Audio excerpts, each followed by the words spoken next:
It's been 10 days since the attack in Pahalgam took place, killing 26 innocent people. Over the past week, we've gotten you multiple reports on the diplomatic moves made by New Delhi and Islamabad, from suspending treaties to sending back the other countries' nationals. Many of these measures are now being seen on ground. For instance, about 800 Pakistanis have left India via the Atari-Wagah border, and 1,376 Indians residing in Pakistan have come back. It's been an emotional farewell for those who have had to return to their respective countries. In India's case, many Pakistanis were here for either their education or to use India's medical services. But all of that stops now, given the tensions between the two countries. So that's one part. Other than that, tensions are only escalating between the two countries. Everyone, especially here in India, is keenly waiting for what's next.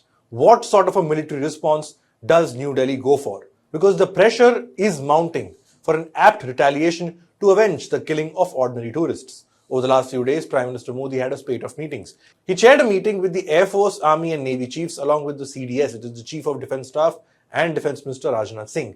Then RSS Chief Mohan Bhagwat visited the Prime Minister's residence in New Delhi. Also, the Cabinet Committee on Security, Political and Economic Affairs met, followed by a Union Cabinet meeting. Reportedly, Prime Minister Modi has given the armed forces a free hand to decide how and when India responds. Publicly, both him and Amit Shah have maintained that the terrorists won't be spared. और आज वो ये न समझ ले कि हमारे 27 नागरिकों का जान लेकर ये लड़ाई जीते हो। मैं सभी आतंक फैलाने वालों को कहना चाहता हूं कि लड़ाई का अंत नहीं है, एक मकाम है।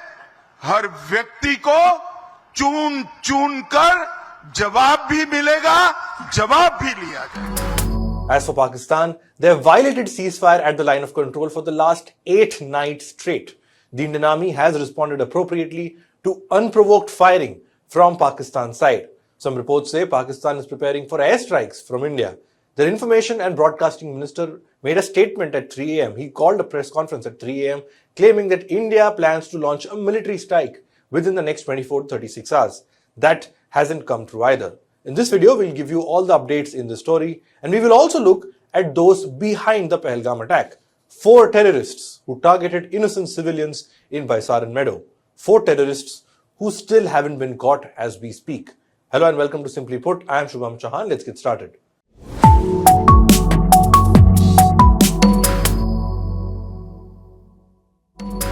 So like I said, 4 terrorists carried out the attack in Baisaran Meadow. 2 out of these 4 are infiltrators from Pakistan and 2 are local Kashmiri residents who allegedly assisted these terrorists. Days after the attack, the J&K police revealed the identities and 3 sketches of these terrorists. An India Today report says 2 of them came through the entry gate and 1 terrorist was stationed at the exit gate.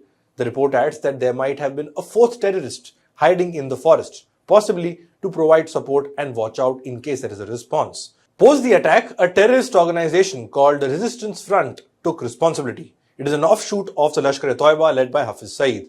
Funnily, a few days later, a statement attributed to TRF said it had nothing to do with the Pahalgam attack. Instead, it blamed Indian agencies for hacking into its website to pin the blame on them.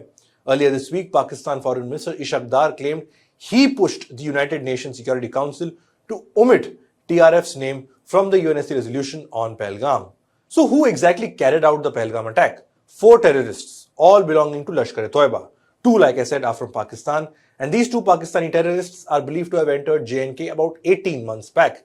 The Indian Express reported that they entered as part of a group of infiltrators, and this group entered through the Samba Kathua region by cutting through the fence. Not just that, one of them is believed to have been involved in another terror attack in J&K in the past. His name is Hashim Musa. He was among those part of the attack at the Sonmarg tunnel. In October 2024, terrorists opened fire on a workers' camp operated by a private construction company. 7 people were killed in that attack, including 6 laborers and a doctor. In fact, Musa is said to be a former Pakistani commando. Some reports say Pakistan Army had dismissed Musa, and after this, he joined the Lashkar-e-Toiba. He is believed to have infiltrated into India in September 2023. And since he was part of the army, Musa is said to be a trained para-commando. He is believed to be an expert in unconventional warfare and covert operations. The New Indian Express reported that Musa may have been asked by Pakistan Army's Special Service Group or SSG to join Lashkar and strengthen the terror outfit's Kashmir operations. So Musa and his associates reportedly reached Pahalgam on the 15th of April. They conducted recce's at 4 locations that see a lot of tourists come. These locations include Baisaran, Aru Valley, Betab Valley and a local amusement park in Kashmir. Eventually, Baisaran was selected as the target because of the lesser security deployment in the area. The print reported that Indian security agencies did not anticipate an attack on tourists, as such incidents also harm Kashmiri locals. The report added that authorities aim to present the area, that is Baisaran, as a safe zone, rather than a place where tourists are greeted by security personnel holding guns. And as has been established by now, these terrorists singled out men in the attack, asked whether they were Hindus or not, and then shot them point blank. This operation is believed to have lasted 15 to 20 minutes in the beautiful landscape of Baisaran. So where are the terrorists 10 days after the attack? They are believed to be still in South Kashmir. Remember, Indian security agencies have launched a massive manhunt.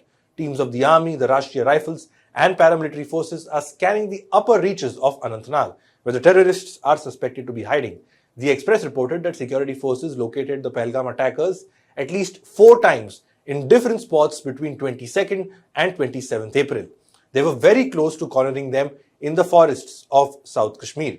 In fact, on one such occasion, the report says that Indian authorities even exchanged fire with the terrorists. The newspaper reported that the terrorists were first located in the forests in Anantnag's Pahalgam Tehsil, but they managed to escape. Then they were spotted in the forests of Kulgam, where they engaged in exchange of fire with our security forces. This group was again located in the Tral Ridge and then Kokarnag. One of the officials called this a cat and mouse game. And it's not easy. The terrain in that part of Kashmir is extremely tough to operate in, especially the thick, dense jungles. The terrorists are believed to be trained in jungle warfare and this rough terrain in Kashmir. And this is working to their advantage. NIA sources quoted in news reports say the terrorists may be self-reliant.